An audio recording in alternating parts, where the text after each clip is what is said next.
le taux d'abstention qui prive l'opposition et tous les Togolais de l'alternance est un fléau qu'on doit combattre à tout prix. Nous ne devons pas céder.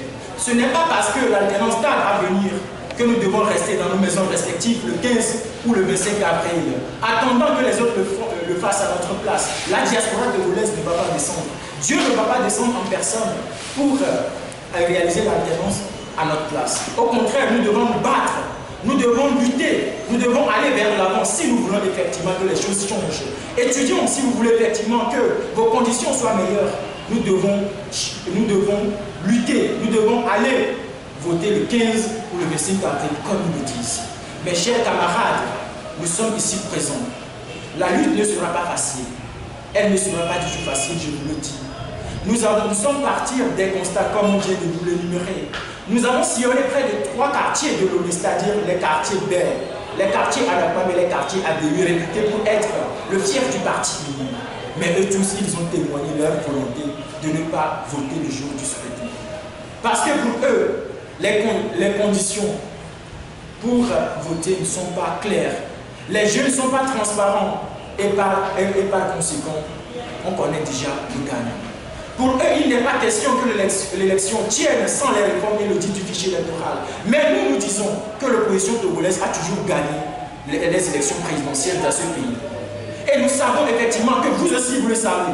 Et c'est pour cela que nous nous disons d'aller voter, vu tous les moyens mis en œuvre par l'opposition pour sécuriser les résultats, vu tous les moyens mis en œuvre cette fois-ci pour prouver la victoire de l'opposition. Nous vous demandons seulement d'aller voter le jour du scrutin et le reste on en verra. Le ministre Bara se promène de quartier en quartier, demandant aux populations de s'apaiser, d'adopter des comportements qui visent l'apaisement, d'adopter des comportements de non-violence. Mais il oublie une chose. Dans tous ces discours, je n'ai jamais entendu dire que les élections seront transparentes. Parce que c'est la transparence qui va déterminer l'apaisement des consciences. C'est la transparence qui va déterminer qui sera conséquente de la période post-électorale. Si effectivement on veut que les périodes post-électorales soient une période apaisée, si on veut effectivement que la paix puisse régner au Togo, il faut essentiellement que les jeux soient clairs et transparents. Il faut essentiellement que tous les candidats aient la même chance de gagner. Il faut essentiellement que tous les Togolais et Togolaises n'aient qu'un seul bureau de vote et n'aient qu'un seul bulletin de vote. Nous ne pouvons pas admettre la réalité selon laquelle une personne puisse avoir beaucoup de bulletins de vote. Nous ne pouvons pas admettre cette réalité selon laquelle une seule Togolais puisse avoir plusieurs cartes électeurs. Mais malgré tout ça, nous disons que nous allons les combattre. Le cadre, dans sa position, est en train de faire des tournées nationales pour pouvoir seulement démobiliser la population. Mais nous disons non, que ça suffit désormais. Ça suffit désormais les opposants. Certains opposants qui se réclament effectivement de l'opposition ne peuvent plus nous tromper parce qu'ils savent, ils connaissent très bien, mieux que nous, les conséquences liées au boycott. En 1993, ils l'avaient déjà fait. En 2002, ils l'avaient aussi fait. Et on a vu ce qui en est sorti. On a vu qu'en 2002, après que l'opposition ait boycotté l'élection, on a vu comment la Constitution est devenue aujourd'hui. Nous avons parmi nous ici des juristes qui peuvent le dire. L'article 59, qu'en est-il aujourd'hui? Entre-temps, le peuple togolais a donné une constitution en 1992. Et selon cette constitution, le mandat était limité. Et une personne n'avait droit à faire 10 ans au plus au pouvoir.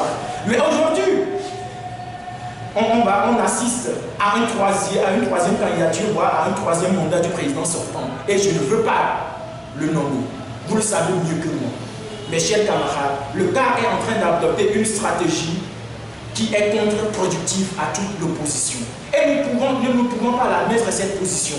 Nous allons le combattre mètre après mètre, pas après pas. Nous allons les combattre jusqu'à ce qu'on atteigne à l'objectif ici. Et nous l'avons dit dans la déclaration lunaire. Nous allons déployer, à partir des semaines qui vont venir, à partir des jours qui vont venir, des délégations dans presque toutes les préfectures, dans presque toutes les régions du Togo, afin qu'ils puissent au mieux sensibiliser la population. Et nous le disons, nous avons déjà réalisé un film qui touche au taux d'abstention. Nous avons déjà réalisé le film. Et le film est prêt, nous allons le passer, comme on organise le plus souvent les campagnes d'évangélisation, presque dans tous les quartiers, pour pouvoir éveiller la population. Mes chers camarades, l'heure n'est pas au désespoir. Nous devons oublier nos différences.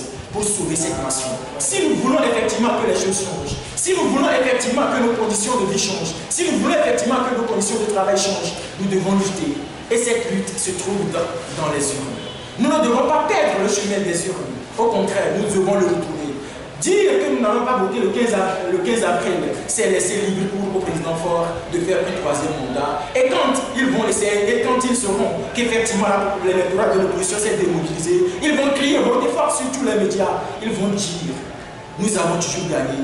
Et cette fois-ci, nous avons les preuves pour le retourner. Parce qu'effectivement, cette fois-ci, nous nous sommes démobilisés. Et ils ont profité de l'occasion pour essayer de semer la transparence. Mais non, nous devons tous partir voter. Nous allons voter, et s'il nous triche, on va voir ce qu'il en sera. S'il nous triche, on va voir ce qu'il en sera. Nous vous le disons, ça suffit désormais. Je suis né particulièrement sous un régime Gnassingbé, et je ne veux pas mourir sous un régime Gnassingbé.